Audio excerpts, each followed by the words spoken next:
जिस तरह से तेजस्वी यादव राजद को चला रहे हैं, आने वाले महीनों में मुझे लगता है राजद का नामो निशान मिट जाएगा, लालटेन का पूरा तेल खत्म होने वाला है। तेजस्वी यादव की जो कार्यशैली है, जो उनकी राजनीति करने का तरीका है, वो बड़ी निराशा पैदा करने वाला है। जो राजद का कोर वोट बैंक है बिहार में, माई समीकरण जिसको कहते हैं, मुसलमान और यादव, वो भी आपसे छिटक गए, वो भी प्रशांत किशोर के साथ चले गए और आपकी जमानत जब्त हो रही है, आपकी जमानत बचाने लायक नहीं रहा है। विधानसभा का सत्र चलता रहेगा, पता चला कि तेजस्वी जी छुट्टियां मना रहा है। अभी देखिए बिहार में 2-3 बड़े-बड़े कांड हुए जिस पर पूरा बिहार हिल गया।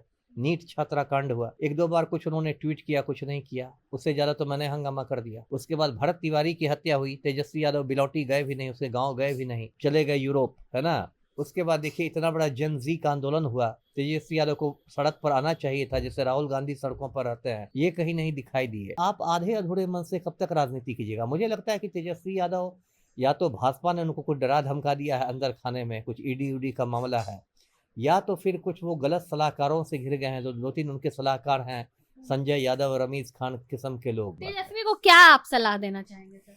तेजस्वी को सलाह दूंगा कि बिहार जैसे राज्य में आप यूरोप में बैठ के वीडियो कॉल करके राजनीति नहीं कर सकते। बांकीपुर में राजद की जमानत जब्त हो चुकी है, प्रशांत किशोर वहां से जीत चुके हैं। राजद की हार के पीछे क्या कुछ कारण होगा, यही सब बातचीत करने के लिए हमारे साथ पूर्व आईपीएस अमिताभ दास सर हैं। राजद की जमानत जब्त हो गई सर, वहां पे क्या कारण रहा होगा? अब इसमें आश्चर्य की क्या बात है। जिस तरह से तेजस्वी यादव राजद को चला रहे हैं, आने वाले महीनों में मुझे लगता है राजद का नामो निशान मिट जाएगा, लालटेन का पूरा तेल खत्म होने वाला है। देखिए तेजस्वी यादव को बहुत बड़ी एक विरासत मिली थी राजद की, वो आज भी राजद के राष्ट्रीय कार्यकारी अध्यक्ष हैं।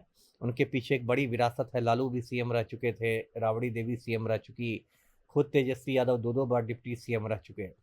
लेकिन तेजस्वी यादव की जो कार्यशैली है, जो उनकी राजनीति करने का तरीका है, वो बड़ी निराशा पैदा करने वाला है ना। अब जब बिहार जलता रहेगा, कोई बहुत बड़ा कांड रहेगा, कुछ रहेगा, जब विपक्ष के नेता के रूप में लोग उनको देखेंगे कि अब ये कुछ करेंगे, उससे पतली गली से यूरोप निकल जाते हैं, पतली गली से दुबई निकल जाते हैं। विधानसभा का सत्र चलता रहेगा, पता चला कि तेजस्वी जी छुट्टियां मना रहा है। अभी देखिए बिहार में आप इसी साल को लीजिए, 2-3 बड़े-बड़े कांड हुए जिस पर पूरा बिहार हिल गया। नीट छात्रा कांड हुआ, 1-2 बार कुछ उन्होंने ट्वीट किया, कुछ नहीं किया, उससे ज़्यादा तो मैंने हंगामा कर दिया, है ना। उसके बाद भरत तिवारी की हत्या हुई, तेजस्वी यादव बिलौटी गए भी नहीं, उसके गाँव गए भी नहीं, चले गए यूरोप, है ना। उसके बाद देखिए इतना बड़ा जेन जी का आंदोलन हुआ, तेजस्वी यादव को सड़क पर आना चाहिए था, जैसे राहुल गांधी सड़कों पर रहते हैं, ये कहीं नहीं दिखाई दिए।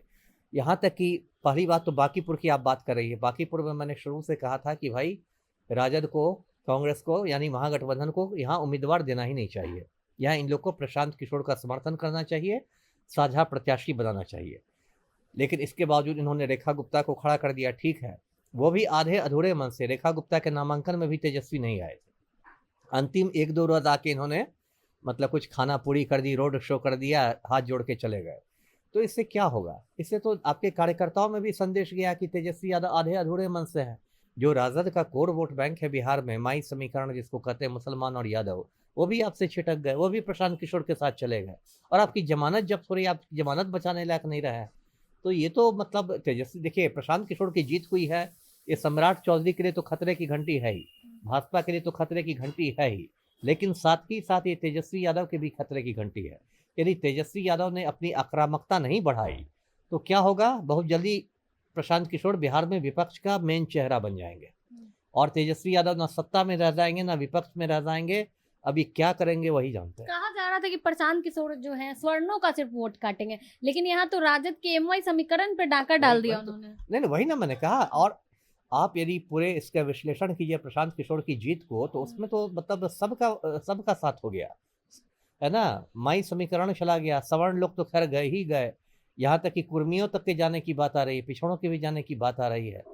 तो ये तो, इसको मैं देखिए एक अच्छा ये मानता हूँ, अच्छी पहल मानता हूँ बांकीपुर में, कि लोगों ने जाति और धर्म से ऊपर उठकर एक अच्छे उम्मीदवार को वोट दिया है। ये बिहार के लिए एक मैं स्वस्थ परंपरा मानता हूँ, अच्छी चीज हुई है जी। तेजस्वी यादव को सुधार करने की जरूरत है सर। बहुत बड़ी ज्यादा, पार्टी, राजद बड़ी पार्टी थी, फिर 25 सीट पे सिमट गई और अब बांकीपुर में बहुत कितने ज्यादा, नंबर बहुत पे? ज्यादा। ये 75 से 25 पर आ गए। आपको याद होगा 14 नवंबर को जब पिछले साल गिनती होनी थी, तो तेजस्वी ने प्रेस कॉन्फ्रेंस करके कहा था कि मैं 18 नवंबर को सीएम पद की शपथ ले रहा हूँ। आप एक समय आत्मविश्वास से इतने भरे पूरे थे और आप 75 से 25 पर चले आए। चलिए कोई बात नहीं, हार जीत होती रहती है, लेकिन आप आधे अधूरे मन से कब तक राजनीति कीजिएगा? मुझे लगता है कि तेजस्वी यादव या तो भाजपा ने उनको कुछ डरा धमका दिया है अंदर खाने में, कुछ ईडी उडी का मामला है, या तो फिर कुछ वो गलत सलाहकारों से घिर गए हैं। जो 2-3 उनके सलाहकार हैं, संजय यादव, रमीज खान किस्म के लोग, वो लोग इनको गलत कर रहे हैं। लेकिन तेजस्वी यादव ने एक विपक्ष के नेता के रूप में बिहार को बहुत ज़्यादा निराश किया। कुछ लोग अब ये भी कह रहे हैं कि 2030 तक जो है कांग्रेस और जन स्वराज का गठबंधन होगा, तेजस्वी को नुकसान होगा। अब देखिए 30 में तो बहुत समय है, तभी तो 26 ही है। 30 होते होते दुनिया कहाँ बदलेगी कोई नहीं जानता। 30 की बात हम नहीं कर रहे करें, है ना। उसके पहले तो 29 का लोकसभा चुनाव है, और उसके पहले भी बिहार में बहुत देखिए उथल पुथल होगा, है ना। एक तो देखिए 6 महीने बाद आपको यूपी में चुनाव है, पड़ोस में चुनाव है, जहाँ भाजपा की हालत बहुत पतली है। यदि यूपी में भाजपा हारती है तो पूरे देश में उसका असर पड़ेगा, और बिहार में भी देखिएगा मतलब 27 आने आने तक सीएम बदल जाएंगे। तो अभी बिहार की राजनीति में आप देखिएगा तो बहुत तेज़ी से मंथन हो रहा है, और बहुत तेज़ी से नई नई चीज़ें निकल रही हैं। तो 30 की हम बात नहीं करें, वो बहुत आगे की बात है। तेजस्वी को क्या आप सलाह देना चाहेंगे सर? तेजस्वी को सलाह दूंगा कि बिहार जैसे राज्य में आप यूरोप में बैठ के वीडियो कॉल करके राजनीति नहीं कर सकते। अब बंटी यादव की हत्या हुई या तेजस्वी यादव उसके परिजनों से वीडियो कॉल पर बात कर रहा है, यूरोप में बैठ के बात कर रहे हैं। ऐसे राजनीति नहीं होती है। आप प्रशांत किशोर से राजनीति सीखिए। प्रशांत किशोर जो राजनीति करते हैं, एकदम गली की राजनीति, नुक्कड़ की राजनीति, खेत की राजनीति, खलिहान की राजनीति। गर्मी में पसीना पोंछते रहेंगे, बरसात में भीगते रहेंगे। खेत खलिहान नुक्कड़, एकदम जिसको कहते हैं ज़मीनी राजनीति, वो राजनीति कीजिएगा। ऐसे हवाई राजनीति नहीं चलेगी बिहार में।